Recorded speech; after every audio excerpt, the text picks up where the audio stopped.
Чацарганы шүүс, чацарганы тос гээд эрүүл мэндэд ач тустай нь дэлхийд гайхагдсан брэнд бүтээгдэхүүн бидэнд бий. Хүнсний зориулалтаар савлаж ашиглах технологи хөгжсөн, харин эмчилгээний зориулалтаар хийсэн бүтээгдэхүүн төдийлөн байдаггүй.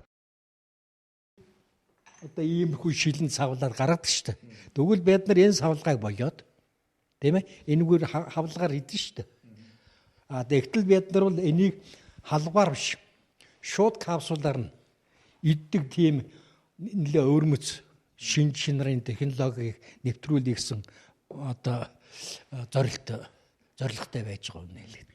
Чацарганы тосыг капсул хэлбэртэй савлах нь хэрэглээний стандартад нийцсэн шийдэл. Шилэнд савлсан тосыг өдөр тутмын хэрэглээнд ашиглахад хүндрэлтэй, харин капсултай витаминыг гарын дор байнга ашиглах боломжийг бүрдүүлж өгч байгаа. Эрүүл мэндэд нэгэн тустай бүтээгдэхүүнийг өдөр тутмын хэрэглээнд авчирсан шийдэл хөрөнгө оруулагчдыг татах болов гэсэн найдлага байгаамаа. Одоо технологийн турш судалгааны ажил хийгээд тодорхой хэмжээний бид нар бас технологийн үндэслэл боловсруулад байж байгаа.